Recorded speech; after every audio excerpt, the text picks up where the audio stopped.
오늘은 거룩한 주일입니다. 다 함께 찬양하며 주일 예배를 드리겠습니다.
주의 성도들아, 여호와를 찬송하며 그의 거룩함을 기억하며 감사하라. 그의 노염은 잠깐이요 그의 은총은 평생이로다. 저녁에는 울음이 깃들을지라도 아침에는 기쁨이 오리로다. 만유의 주제이시오 홀로 높으신 아버지 하나님, 영광 받으실 주님 앞에 나와 주를 예배하게 하심을 감사드립니다. 주님을 찬양하는 우리의 입술을 열어주시고 주님을 예배하는 우리 마음을 주장하여 주옵소서. 성령 하나님, 이 예배의 주인 되시어 우리를 주관하여 주옵소서. 예수님의 이름으로 간절히 기도드립니다. 아멘.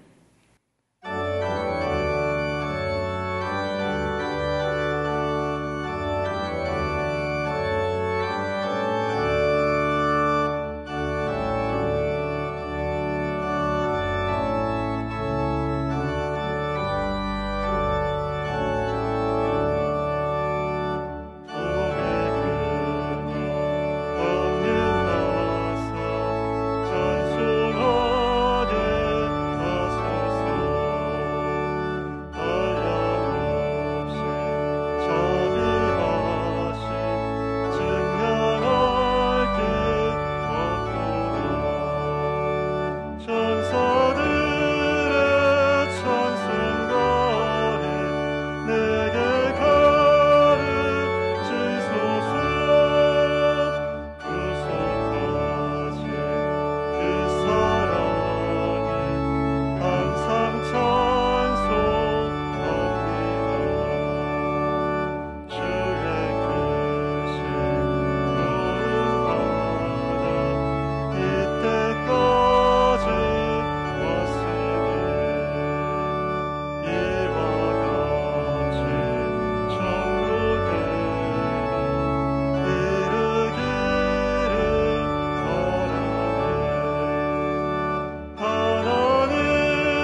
나는 전능하신 아버지 하나님, 천지의 창조주를 믿습니다.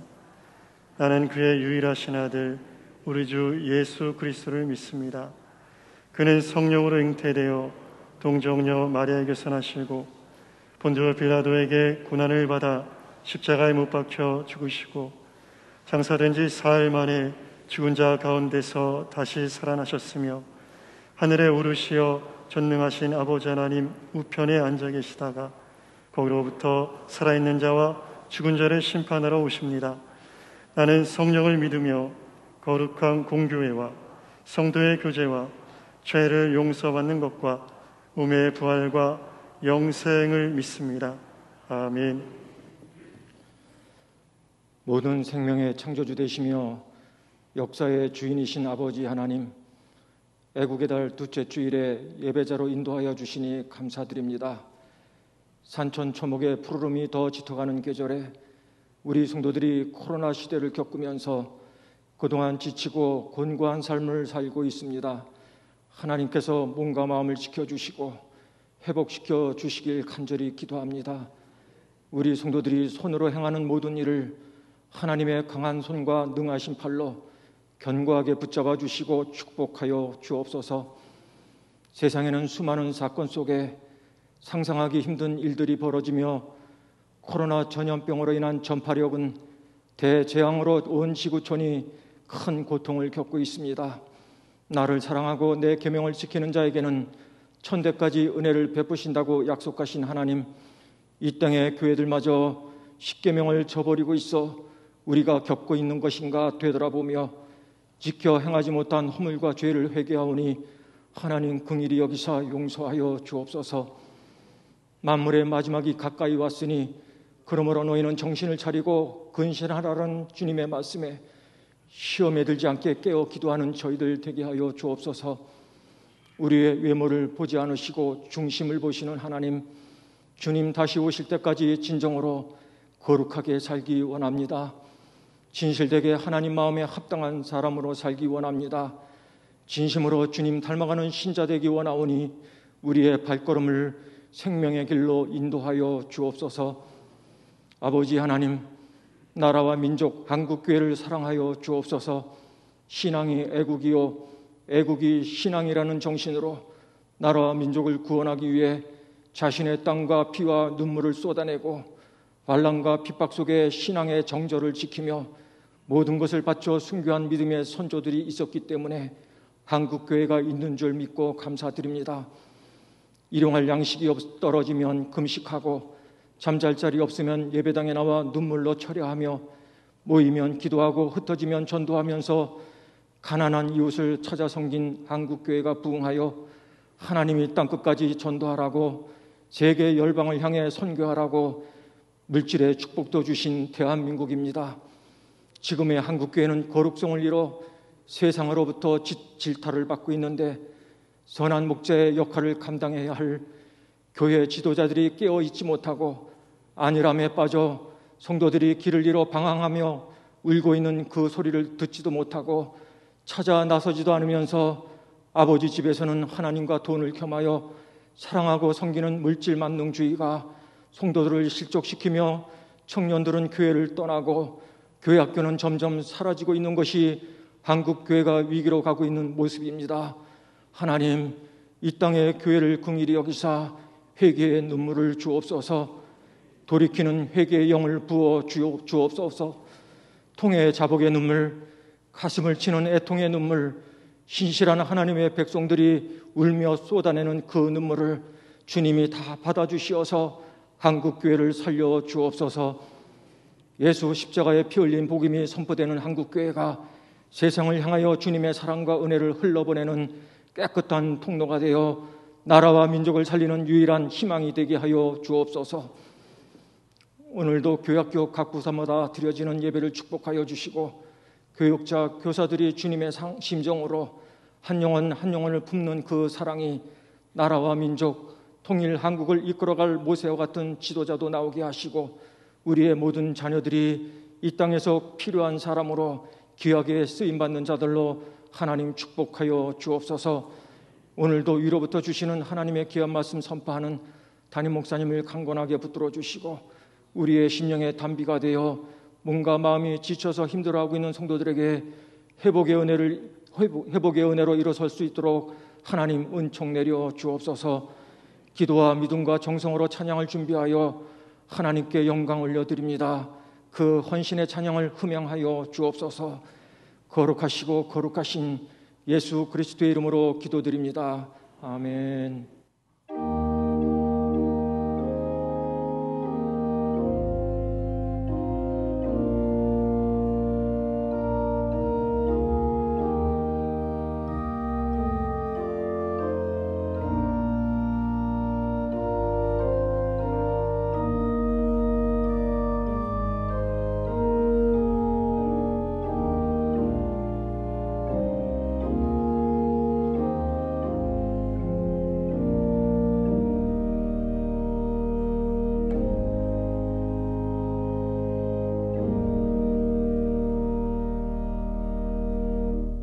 교회 소식을 말씀드리겠습니다. 예배 안내는 주보를 참고해 주시기 바랍니다. 모임 안내입니다. 교육위원회가 3부 예배 후 베델 예배실에서 있습니다. 교우 소식입니다. 116구역 서창원 안수집사님, 이희영 권사님 가정에서 범사에 감사하며 아름다운 화분을 헌물하셨습니다. 이 시간 찬송 384장 부르시면서 봉헌하시겠습니다.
우리를 구원하사 우리를 붙들어 주시며 우리를 인도하시는 하나님의 은혜와 사랑 진심으로 감사를 드립니다.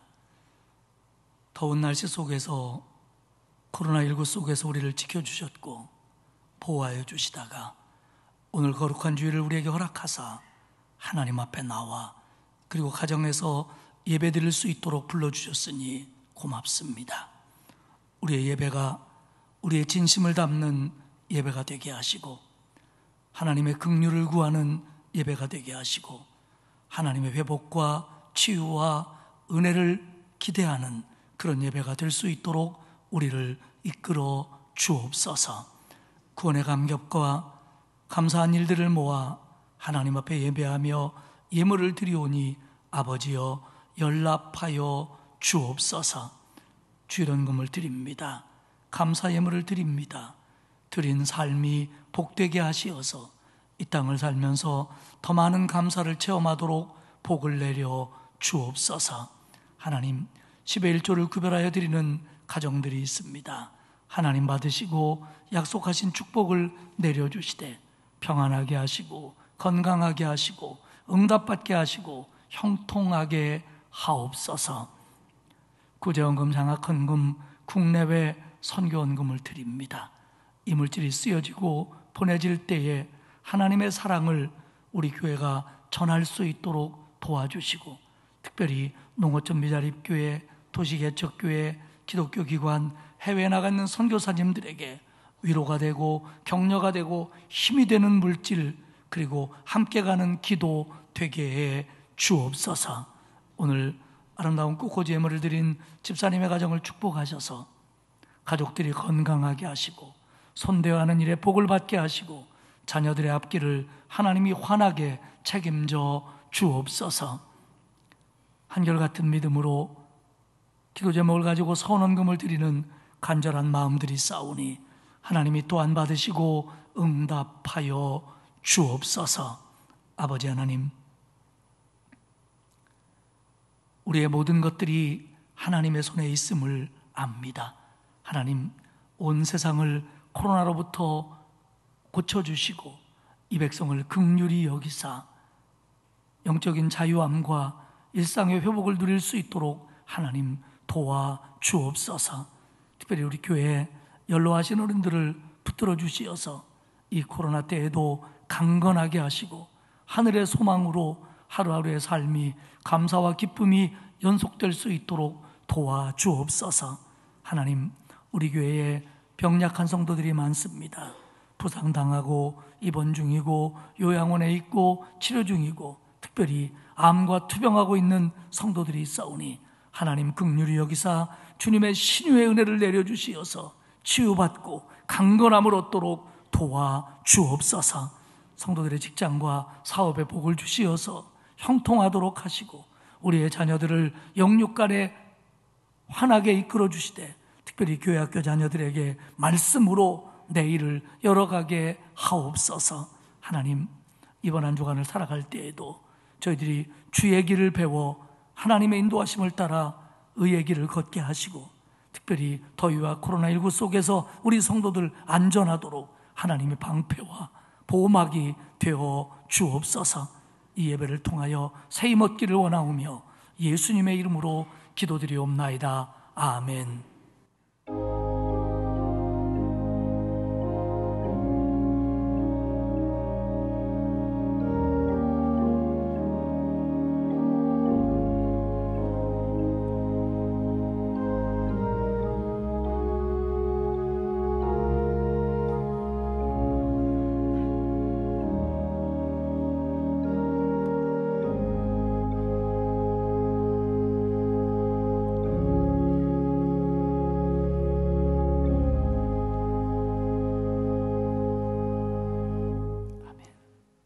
하나님의 말씀은 시편 27편 3절에서 6절까지의 말씀입니다. 구약 성경 820페이지입니다.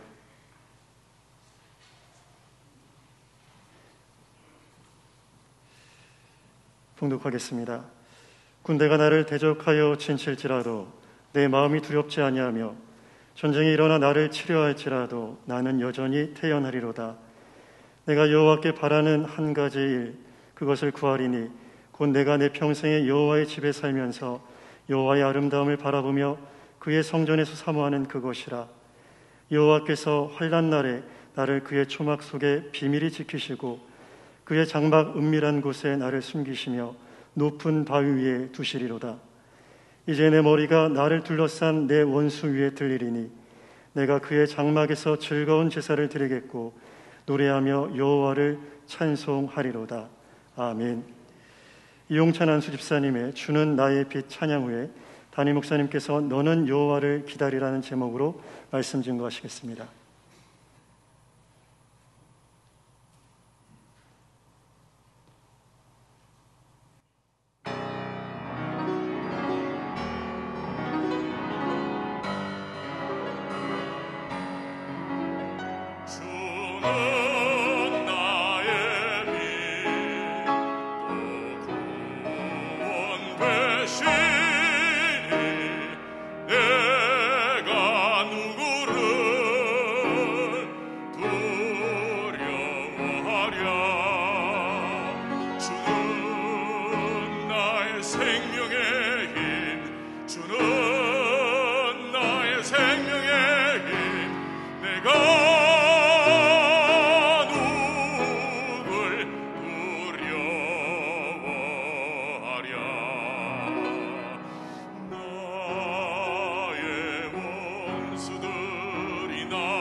오늘 시편 27편을 가사로 한 귀한 찬양이었습니다. 고맙습니다.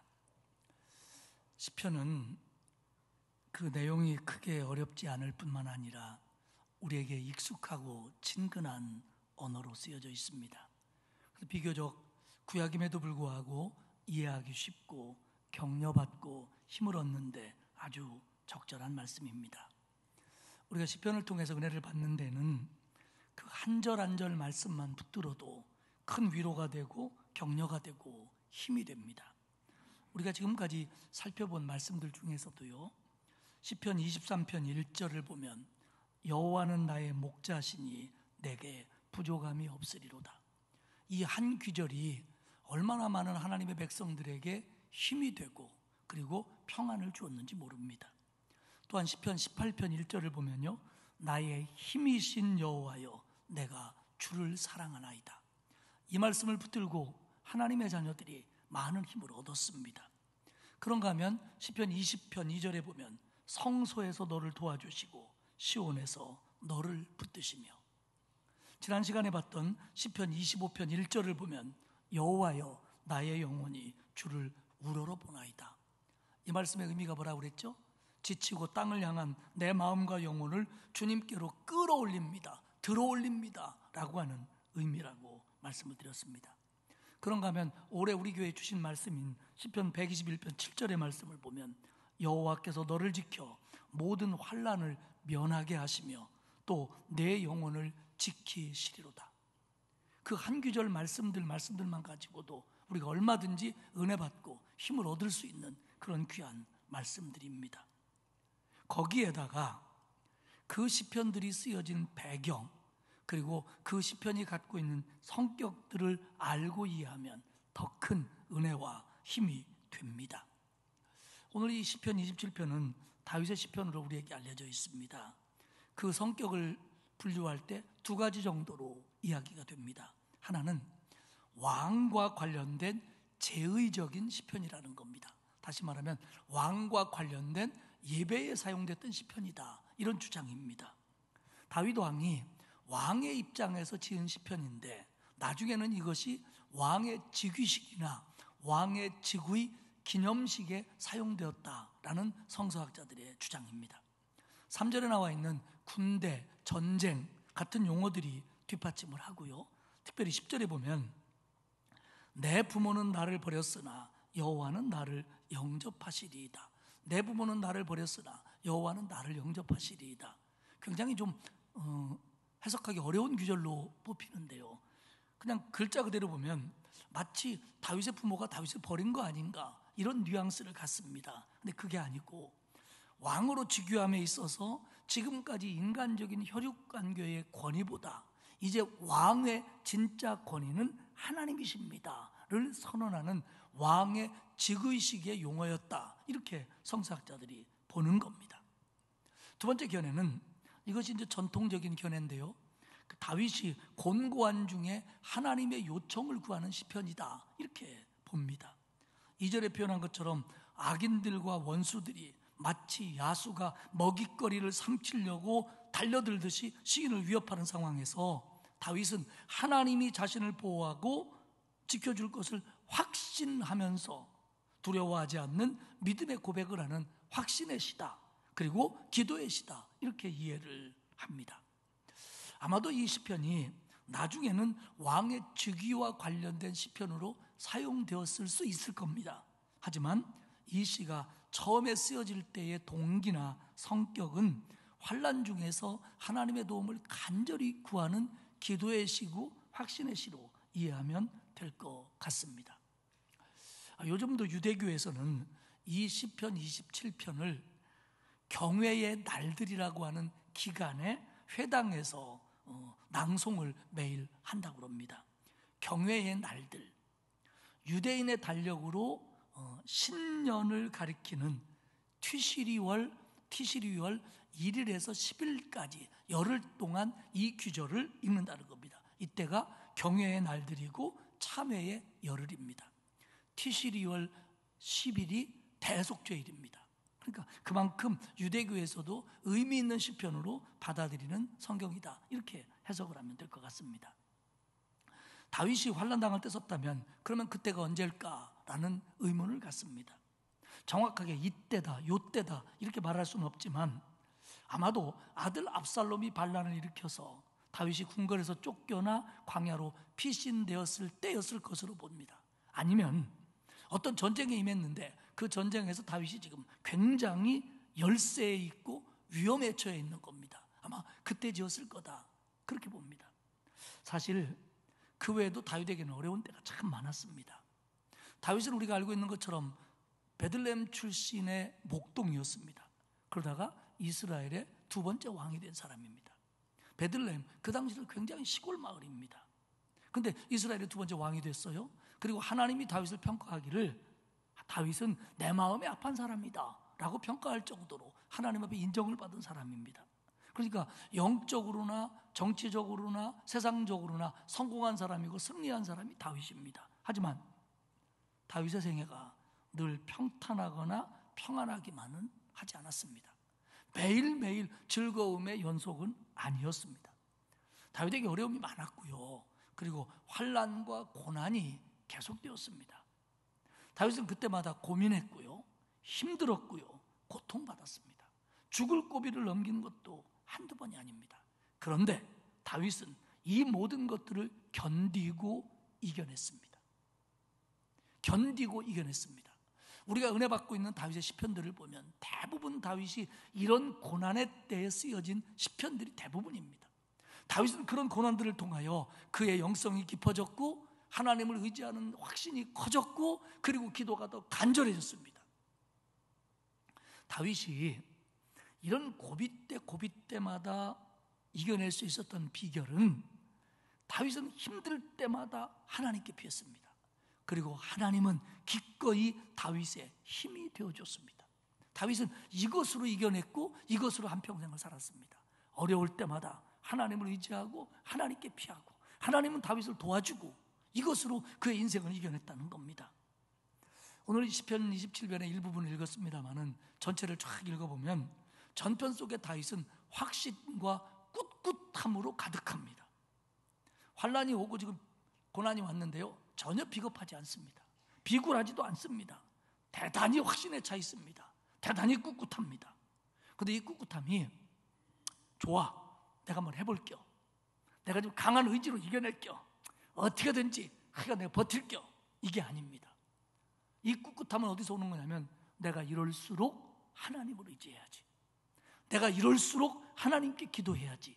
이것으로 이 모든 것들을 대하는 꿋꿋함과 담대함을 가질 수 있었다고 하는 겁니다. 사랑하는 여러분, 저와 여러분의 인생도 마찬가지 아닙니까? 우리의 인생들 속에 얼마나 많은 어려움이 있습니까? 우리는 어떤 사람을 보고 그렇게 평가합니다. 저런 사람은 무슨 어려움이 있을까?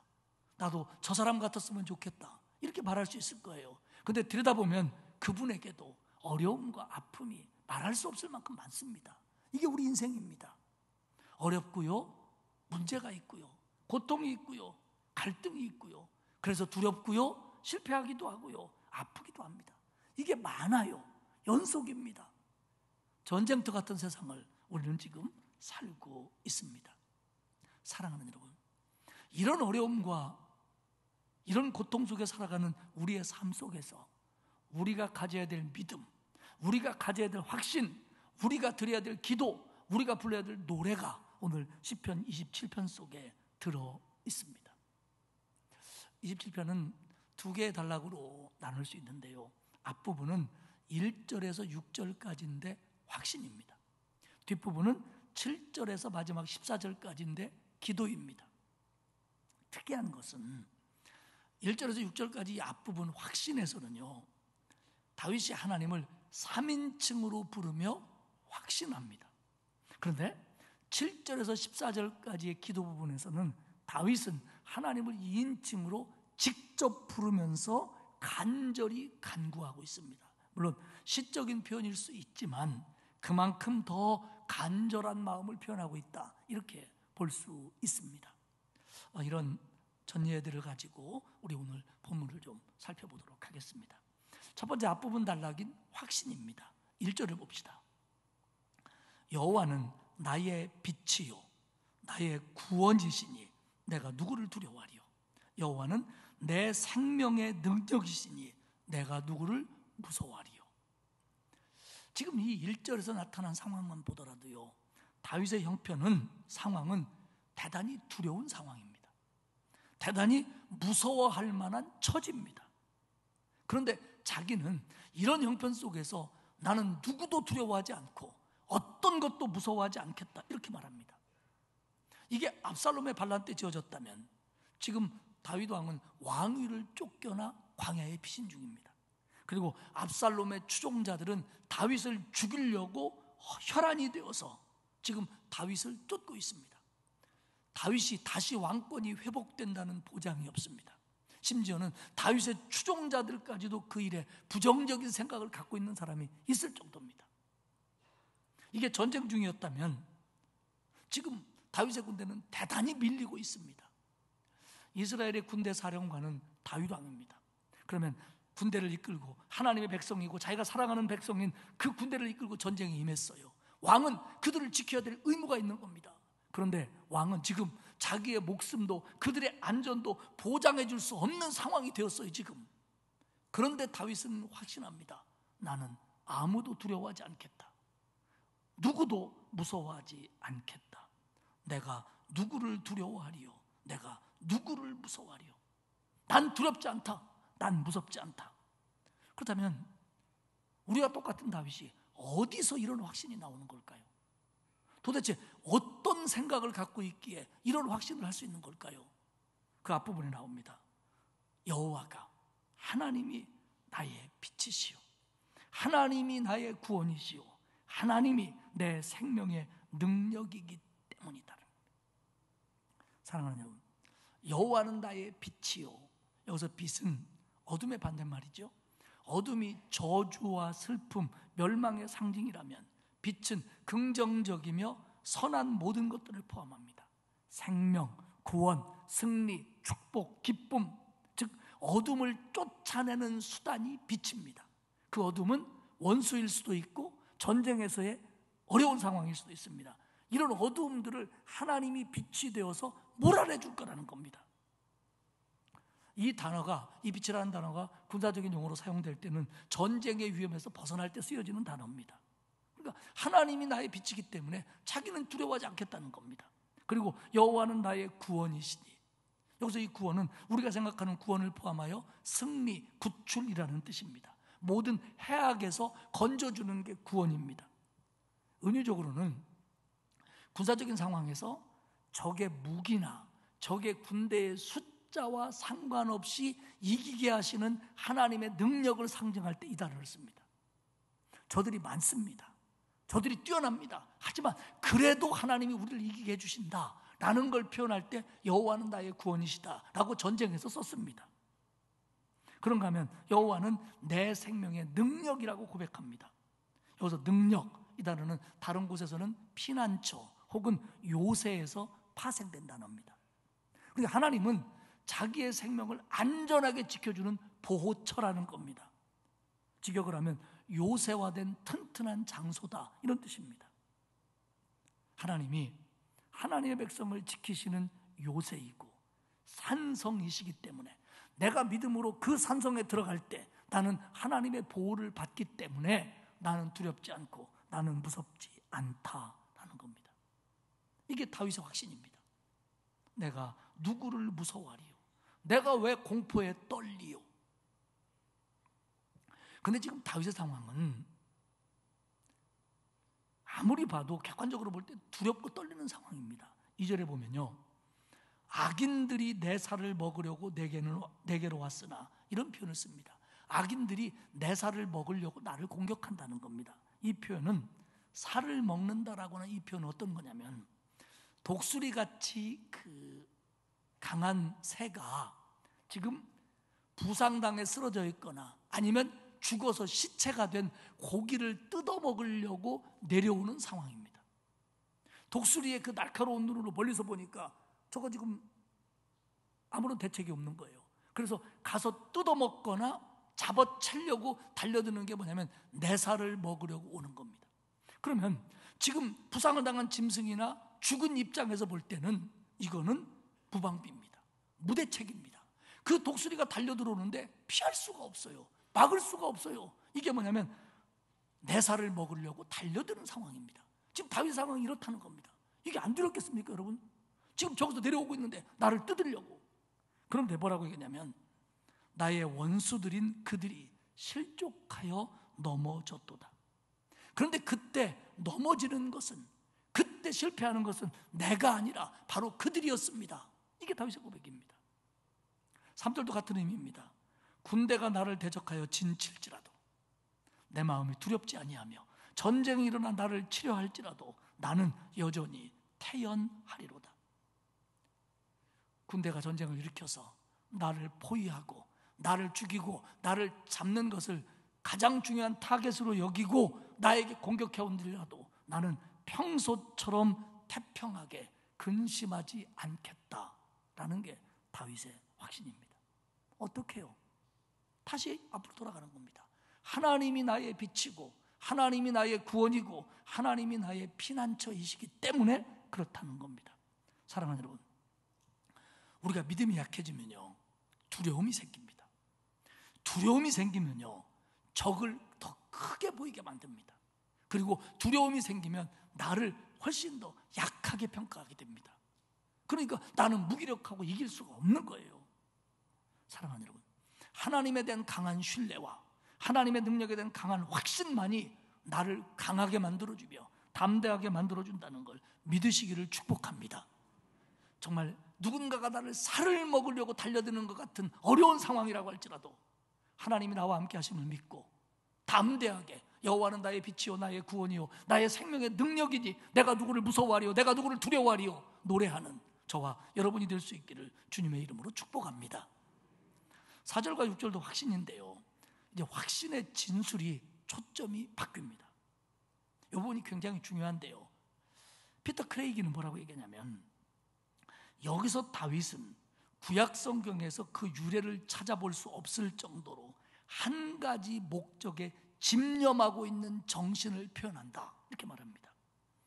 내가 여호와께 바라는 한 가지 일이라는 말을 통해서 성경 속에 유례없는 표현으로 한 가지를 집착하고 집중하고 있다라고 피터 크레이기는 그의 주석에서 말합니다. 그러면 다윗이 여기서 바랬던 한 가지 일, 집중하고 있던 한 가지 일이 뭐냐면 평생에 여호와의 집에 살면서입니다. 4절을 볼까요? 내가 여호와께 바라는 한 가지 일, 그것을 구하리니 곧 내가 내 평생에 여호와의 집에 살면서 여호와의 아름다움을 바라보며 그의 성전에서 사모하는 그것이라. 하나님, 내가 지금까지 살면서 가장 바랬던 거 있지 않습니까? 내가 언제나 기도할 때마다 첫 번째 가졌던 기도 제목이 있지 않습니까? 내가 지금 여기서도 그 기도를 드리니 응답하여 주옵소서. 내가 여호와께 바라는 한 가지 일입니다. 그거 알지 않습니까? 내가 평생 동안 하나님의 집에 살면서 하나님의 아름다움을 바라보며 하나님의 성전에서 사모하게 하시는 거, 이거 내가 가장 바라는 거 아닙니까? 여러분, 다윗은요 성전 사랑이 유별났습니다. 물론 다윗이 20편을 지을 때 예루살렘 성전은 지어지지 않았습니다. 성막이었습니다. 근데 후대에 이제 이것이 전달되고 번역되는 과정에서 성전이라는 단어를 썼지요. 다윗은 얘기합니다. 하나님, 나 왕궁에서 쫓겨났습니다. 빨리 백향목 왕궁에 돌아가서 떵떵거리며 그 왕자에 앉게 하옵소서. 저놈들 다 죽이고 내가 복수하고 본때를 보여주도록 하나님 살아계심을 나타내 주십시오. 아닙니다. 하나님, 내가 하나님 앞에 집중하는 한 가지 있지 않습니까? 내가 지금까지 기도해온 거 아시지 않습니까? 내 평생에 하나님의 집에 거하는 거, 그래서 하나님의 아름다움을 보는 거, 하나님을 사모하는 거, 나 그거 하고 싶습니다. 하나님, 나 이 기도 들어주실 줄 믿습니다.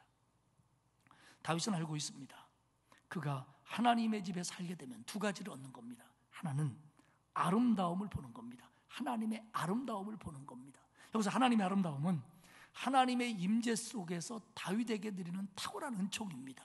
그런데 이것을 이 누리는 것을 시적으로 본다라고 표현하는 겁니다. 나 하나님의 집에서 하나님 은혜 받고 살고 싶습니다, 이겁니다.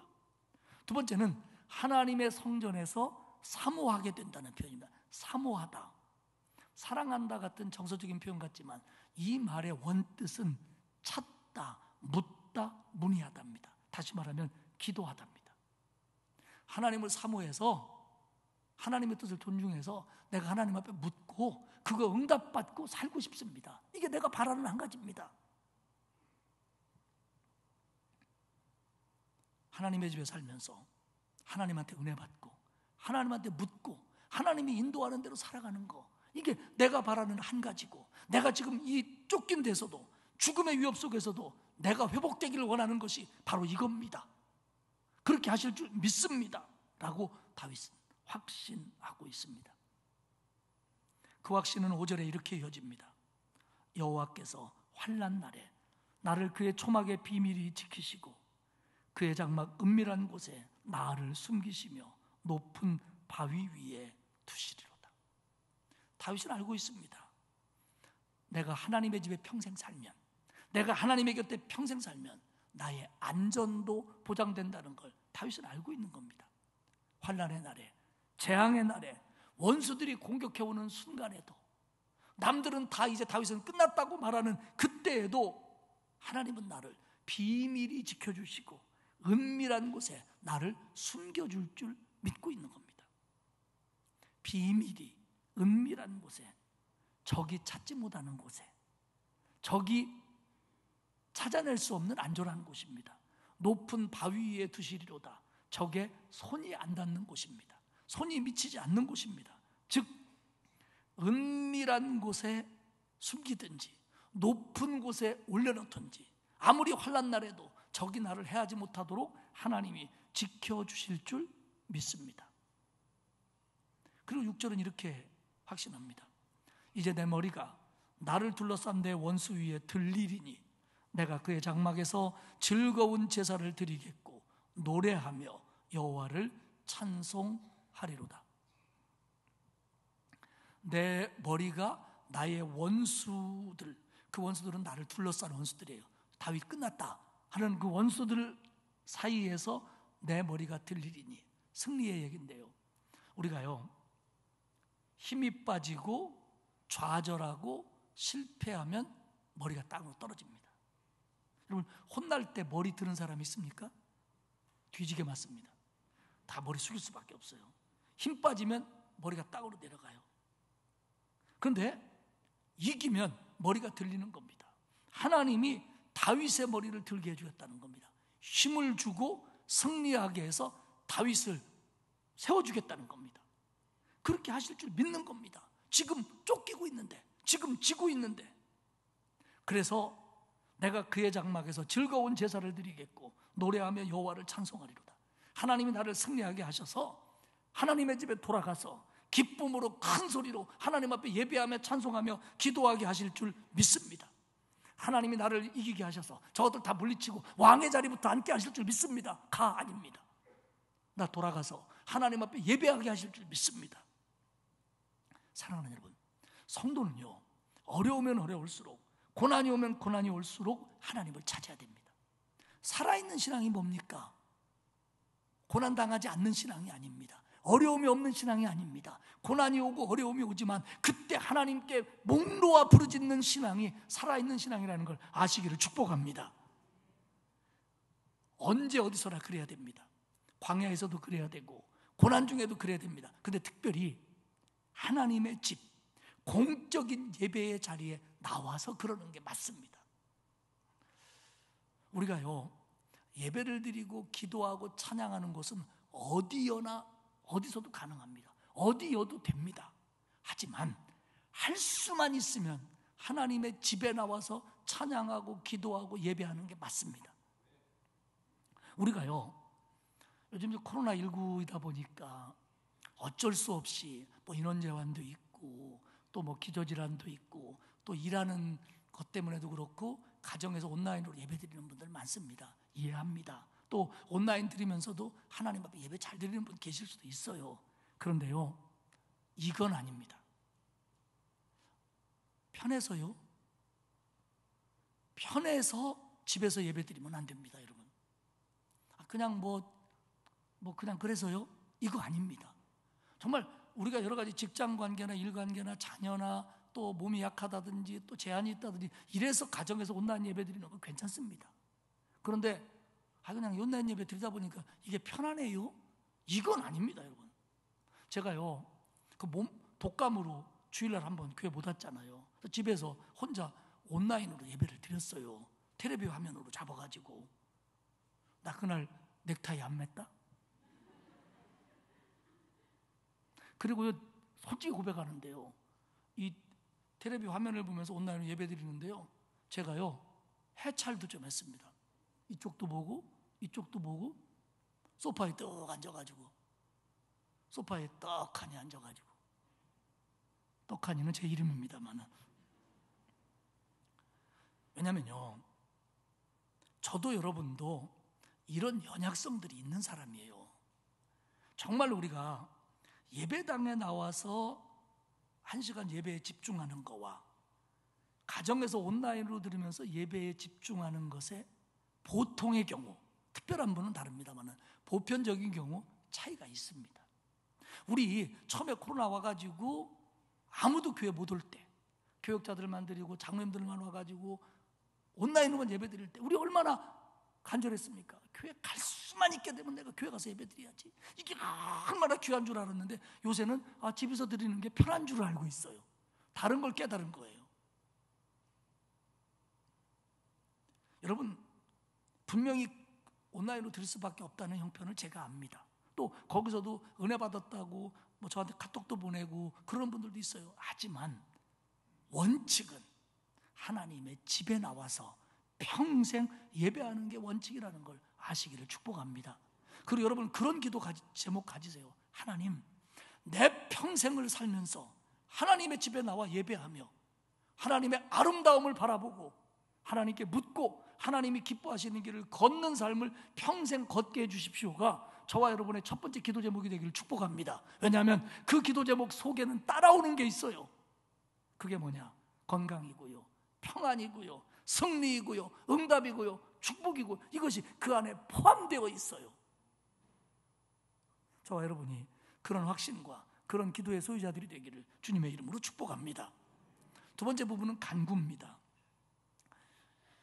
지난 25편을 다루면서도 말씀드렸듯이 보통의 시편의 경우는 기도가 나오고 확신이 나옵니다. 하지만 확신하고 기도했다고 해서 그 확신을 의심하는 건 아닙니다.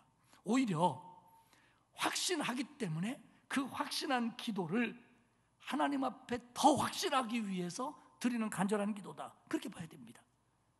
지키실 줄 믿고 승리하게 하실 줄 믿고 자기의 첫 번째 기도 제목인 하나님의 집에 돌아가서 평생을 예배하게 하실 줄 믿는 거예요. 그런데 지금 즉시 해결되는 게 아닙니다. 시간이 흐르는 것 같습니다. 그렇기 때문에 이 문제를 놓고 다윗은 더 간절히 기도하는 거예요. 하나님, 내가 믿고 있는 거 그렇게 해줄 줄 믿습니다. 다윗의 기도가 세 개 정도로 구분할 수 있습니다. 첫째는 내 기도를 들으시고 응답하소서입니다. 7절에 보면 여호와여, 내가 소리내어 부르짖을 때에 들으시고 또한 나를 긍휼히 여기사 응답하소서. 다윗은 지금 확신하지만 하나님 앞에 간절히 기도합니다. 다시 말씀드리지만 어려울 때 하나님 앞에 부르짖을 수 있는 신앙이 살아있는 신앙입니다. 그리고요, 8절과 9절에 보면요, 내가 주의 얼굴을 찾습니다. 9절에 보면 주의 얼굴을 내게 숨기지 마시고, 얼굴을 숨긴다는 건 하나님의 진노하심의 표현입니다. 주의 얼굴을 찾는다는 건 기도한다는 말입니다. 그리고요, 8절과 9절에 보면요, 하나님의 얼굴, 주의 얼굴이라는 게 3번이나 나오고요, 그리고 찾는다가 2번이나 나옵니다. 이게 뭐냐면 지금 상황의 긴박성을 의미하는 겁니다. 기도의 긴박성을 의미하는 겁니다. 지금 하나님을 찾는 겁니다. 빨리 응답해 주셔야 되니까요. 그러면서 7절과 9절에 보면요, 들으소서, 긍휼히 여기소서, 응답하소서, 주의 얼굴을 숨기지 마소서, 버리지 마소서, 떠나지 마소서. 이게 뭡니까? 하나님, 내가 확신합니다. 내 형편은 이렇습니다. 그런데 결정권은 하나님에게 있음을 나는 압니다. 여러분, 우리 기도가요, 내 주장을 하는 게 아니에요. 하나님에게 결정권이 있음을 믿고 하나님의 긍휼하심을 간구하는 게 기도입니다. 다윗은 확신해요. 하지만 그거의 결정권이 하나님에게 있다는 거예요. 그러니 하나님이 응답하소서, 하나님이 긍휼히 여기소서, 하나님이 주님의 얼굴을 숨기지 마소서, 하나님이 떠나지 마소서. 나는 아무것도 아닙니다. 왕이지만 아무것도 아닙니다. 하나님에게 달려 있습니다. 하나님 도와주십시오. 하나님, 하나님이 얼굴을 찾으라고 그랬으니까 내가 그 말씀 붙들고 찾습니다. 나는 하나님의 인자하심과 선하심을 아니까 하나님의 긍휼을 구합니다. 하나님이 해주십시오. 이게 간절함입니다. 이게 기도입니다. 다윗은 하나님이 자기의 기도에 응답해달라고 기도합니다. 확신하면서도. 두 번째 기도는 하나님이 원하는 길을 나한테 가르쳐 주시고 그 길로 나를 인도해달라는 겁니다. 11절에 보면 여호와여 주의 도를 내게 가르치시고 내 원수를 생각하셔서 평탄한 길로 나를 인도하소서. 25편에서도 그런 기도가 있었습니다마는 주의 도를, 주의 길을 가르쳐달라는 겁니다. 하나님의 진리의 말씀을 가르쳐달라는 겁니다. 하나님이 원하는 게 뭔지 깨닫게 해달라는 겁니다. 사랑하는 여러분, 기도하는 사람은요 염두에 둬야 될 게 뭐냐면 내가 지금 하나님이 원하는 길을 걷고 있느냐입니다. 지금 하나님 앞에 이런 기도 제목 저런 제목 간절히 기도하는데 나는 하나님이 원하는 길과 반대되는 길을 걷고 반대되는 짓만 하고 있다. 그러면 이 기도가 응답될 수 없는 겁니다. 그래서 먼저 회개부터 해야 되는 겁니다. 경우에 따라 하나님은 내가 하나님이 원하는 길을 걷지 않으면서 내가 그 길을 걷는지 않는지 고민도 안 하기 때문에, 그리고 그것을 바로잡을 마음조차도 모르고 있기 때문에 어떤 때는 고난을 줄 때도 있습니다. 왜? 고난의 때는 나를 돌아보지 않을 수가 없으니까. 하나님, 주의 길을 내가 가르치십시오. 내가 혹시 잘못 알고 있지는 않습니까? 내가 혹시 잘못된 길을 걷고 있지는 않습니까? 내가 지금 아무리 고난의 때라도 하나님 이것부터 가르쳐 주십시오. 그리고 이 길을 걸어 내가 평탄한 길을 걷게 하시옵소서. 사랑하는 여러분, 주의 길을 배워 주의 길을 걸을 때 그 길은 하나님이 원하는 길이고 반듯한 길이고 안전한 길입니다. 우리가 하나님 앞에 기도하면서 과연 내가 걷는 길이 하나님 앞에 바른 길인가를 늘 묻고 바로잡는 저와 여러분이 되시기를 바랍니다. 그리고 마지막 기도 제목은 나를 구원하소서 승리하소서입니다. 12절에 보면 내 생명을 내 대적에게 맡기지 마소서. 위증자와 악을 통하는 자가 일어나 나를 치려합니다. 거짓 증인 강포한 적들에게서 나를 건져주시옵소서. 건져줄 줄 믿지만 그래도 또 기도하는 겁니다. 정리를 해보면 다윗은 지금 확신하고 있습니다. 내가 누구를 두려워하리요? 누구를 무서워하리요? 하나님이 나를 숨기시고 높이 드시고 나를 건져줄 거라 확신합니다. 그런데 해결되지 않고 있습니다. 지금 여전히 환난과 어려움이 자기 앞에 있습니다. 그런데 실망하거나 의심하지는 않습니다. 오히려 믿기 때문에 간절히 기도합니다. 하나님, 어차피 하나님 손에 달려 있습니다. 하나님의 긍휼하심, 하나님의 인자하심, 하나님의 선하심을 나는 확신합니다. 하나님이 해결해 줄 줄 믿습니다. 하나님이 응답하실 줄 믿습니다. 나를 구원하시고 나를 승리하게 하실 줄 믿습니다. 하나님, 내가 기도한 것처럼 내가 하나님의 집에 돌아가 하나님의 아름다움을 바라보며 하나님을 사모하며 하나님의 집에서 예배하며 찬양하며 기뻐하며 노래하게 하실 줄 믿습니다. 그렇게 해 주십시오. 결론이 어떻게 나는 줄 압니까? 14절입니다. 너는 여호와를 기다릴지어다. 강하고 담대하며 여호와를 기다릴지어다. 그래서 제가 오늘 설교 제목을 너는 여호와를 기다리라 라고 정했습니다. 이 부분을 해석을 성서학자들은 두 가지로 합니다. 하나는 다윗이 전쟁에 갔던 도망을 쳤던 간에 제사장도 함께 했을 거 아닙니까? 다윗이 이렇게 간절히 기도하는 걸 듣고 제사장이 다윗에게 선언하는 겁니다. 그래, 하나님이 응답하신다. 당신은 왕은 하나님을 기다리십시오. 강하고 담대하게 기다리십시오. 이렇게 선언한 말이다 라고 보는 성서학자들도 있고요. 한편에서는 아니다, 이건 다윗 스스로가 확신하여 자기에게 말하는 거다. 자기를, 다윗의 시편 중에 그렇게 말하는 거였거든요. 너를, 자기를 너라고 부르는 겁니다. 다윗아, 너는 하나님을 기다려라. 쫄지 말고 두려워하지 말고 강하고 담대하게 하나님을 기다려라 라는 말이다. 저는 이 두 번째 해석이 훨씬 좋습니다. 스스로에게 기도한 다음에 말하는 겁니다. 그래, 하나님이 해결해 줄 테니까 이 목사야, 너는 기다려라. 그런데 비굴하게 어쩔 수 없이 빌빌거리며 기다리지 말고 강하고 담대한 마음으로 기다려라. 기다려라. 이겁니다, 여러분. 윌리엄 거넬이라고 하는 목사님이 계십니다. 1600년대에 영국에서 청교도 교회를 이끌었던 목사님입니다.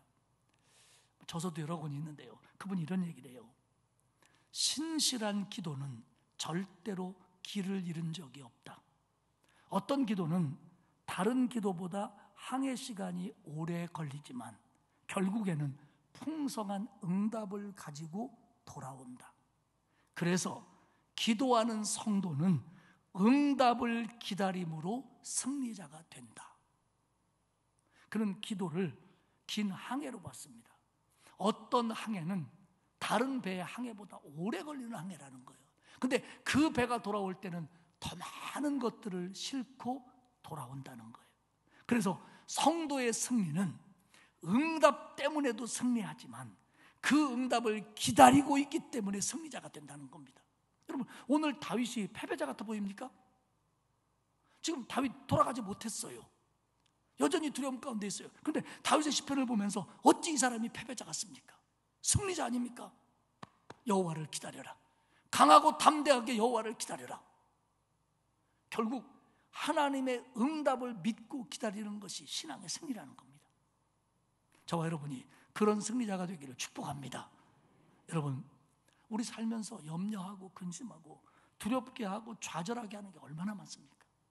우리를 불안하게 만들고 우울하게 만들고 금방이라도 어떻게 될 것 같은 상황이 얼마나 우리에게 많이 닥칩니까? 두려워하지 마십시오. 확신하십시오.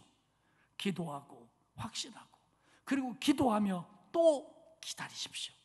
그리고 기다리면서 또 기도하십시오. 하나님이 우리가 드렸던 기도의 배에 응답의 열매를 가득 싣고 우리에게 보내줄 날이 올 줄로 믿습니다. 그리고 여러분, 그렇게 기도하십시오. 하나님, 내 평생에 어떤 어려움이 있어도 하나님의 집에서 하나님의 은혜를 누리며 하나님께 예배하며 평생을 살게 하시옵소서. 그런 기도 제목이, 그런 확신이 저와 여러분의 것 되기를 주님의 이름으로 축복합니다. 하나님 아버지, 고맙습니다. 우리를 구원해 주시고 이 세상을 살면서 여러 가지 이유들 때문에 생기는 어려움과 환난과 고난 속에서도 우리를 지켜주시고 우리를 건져주시고 우리를 보호해 주시니 감사합니다.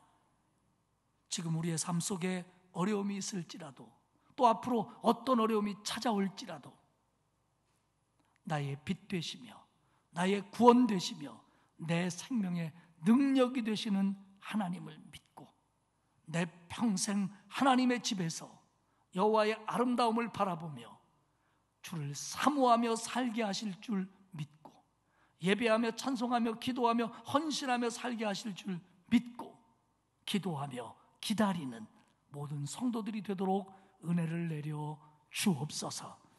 감사드리며 예수님의 이름으로 기도합니다. 아멘.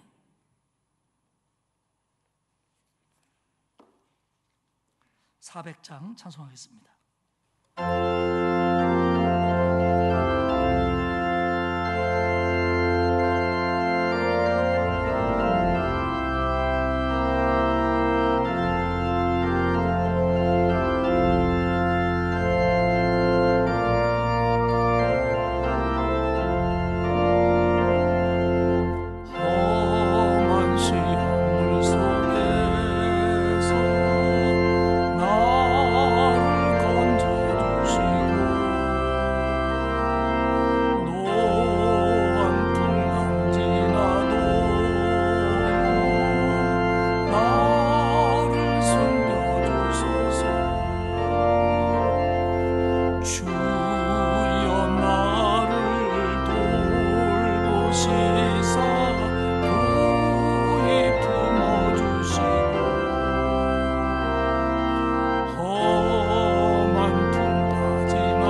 이제는 우리 주 예수 그리스도의 은혜와 하나님 아버지의 크신 사랑하심과 성령님의 감화감동, 위로 교통하시는 역사가 나도 다윗처럼 평생에 하나님의 집에 살면서 하나님의 아름다움을 바라보며 하나님을 사모하며 살게 하실 줄 믿습니다 라고 소원하며 기도하며 확신하며 기다릴 것을 다짐하는 온 성도들 머리머리와 그의 가정과 자녀와 일터 위에와 그리고 우리 교회 그리고 이 나라 위에 이제로부터 영원토록 함께하옵시기를 간절히 축원하옵나이다.